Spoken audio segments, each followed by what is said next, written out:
Deməli, maraqlı bir məsələnin izahına baxaq. Bizə verilmişdir ki, 0,2 mol X3 ortofosfat duzunun məhluluna kalium qələvisi əlavə etdikdə alınan duzun kütləsi ilkin duzun kütləsinə 12,6 qram artıq olur. Reaksiyanın sonadək getdiyini nəzərə alaraq X-in molyar kütləsini qram bölsün mol ilə müəyyən edin.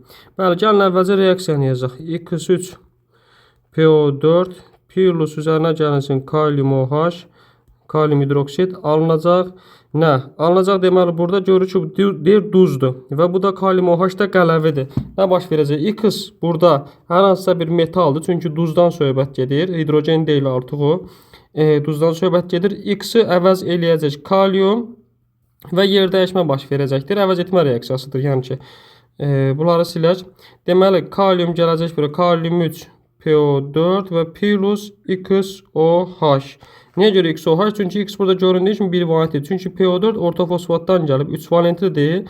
X da 1 valentlidir ki, həmin bu 3 gəlib bura, 1 də düşüb bura, heç nə yazılmayıb. Bəli.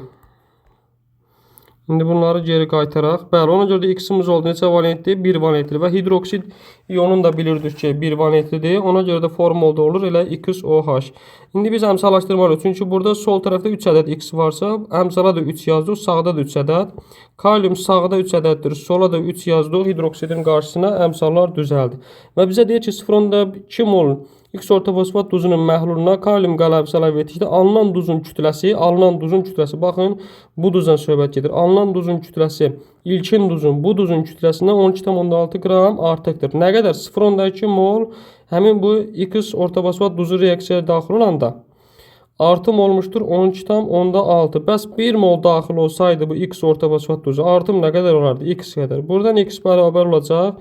Getsə bunlar tamları vurduq. Deməli, 126-nı 2-yə böləndə eləcək 63 qram artım olmuşdur. 63 qram nəyə görə artım olub? Həmin burada görürük ki, duzda 3 ədəd 3 mol X əvəz olunub nə ilə? 3 mol kalium ilə əvəz olunub. 3 mol kalium və 1 mol kaliumun kütləsi də gördüyümüz kimi nə qədərdir? 39 qramdır. Onda belə bir tənlik qurarıq ki, 3 mol kaliumdan çıxarıq 3 mol əvəz olunub baxı. 3 mol artım məsələsi var da, artım olub burada. 3 mol kaliumdan çıxsaq biz 3 mol X-i bərabərləşir nəyə? 63 qram artıma. Buradan bu tənliyi həll eləyək. Kalium 39 qram idi. 39 qram çıxılsın 3X bərabərdir 63-ə. 3-ü vuranda 39-a 117 eləyər. 117 çıxılsın 3X bərabərdir 63. Buradan 3X bərabərdir. Mənfi 3X deyək hətta. Bərabərdir 117 keçsə bərabərliyin sağ tərəfinə çıxsaq ondan 63-i eləyər 54. Mənfi 54. Və buradan hər tərəfə mənfi 1-ə vurduq.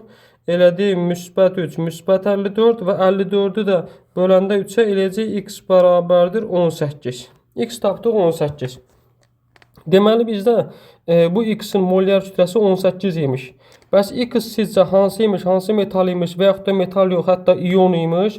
Metal ola bilməz. Bu elə olacaq nə? NH4 olacaq. NH4. Elə bil ki, burada formal belə olub. NH4 3PO4. Nəyə görə? Çünki 4 qram hidrogen plus azotun da 1 molun kütləsi 14-dür. Cəmi eləyir 18. Elə onda bu ion ilə NH4 müsbət olmuşmuş. Kation NH4 müsbət olub. Bəli. Əgər məsələnin bu hissəsi qaranlıq qaldısa, bunu daha bəsit hissə ilə bu şəkildə də demək olar ki, bizdə əldə 3X var idi, 3 də kalium var idi. 3X nədir? Baxın, buradadır. Bu 3X 3 ədəd 3 mol kalium ilə. Hətta belə deyək, 3 mol X əvəz olunub 3 mol kalium ilə və bu zaman 0,2 mol girəndə 12,6 artım olmuşdu. Bunu qoyduq kənara, artıq qalan olmuşdu. Amma bizdə artım nə qədər oldu? 1 mol götürəndə 63 qram artıq qaldı. Deməli, hətta belə deyək, yəni bunun kütləsindən 63 qram çox oldu. Onda mən nə eləyərəm? Həmin burada bu X3PO4-ün kütləsinin üstünə 63 gəlib bərabər eləyərəm nəyə? Kalium 3PO4-ə. Baxın, belə deyək də, burada əlimizdə 3X var və bir də 3 vurulsun 39 var. Burada necə bərabərlik qura bilərəm mən?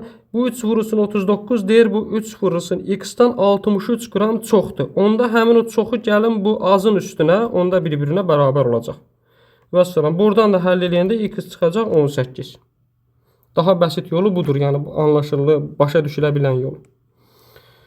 Bu qədər. Sağ olun uşaqlar.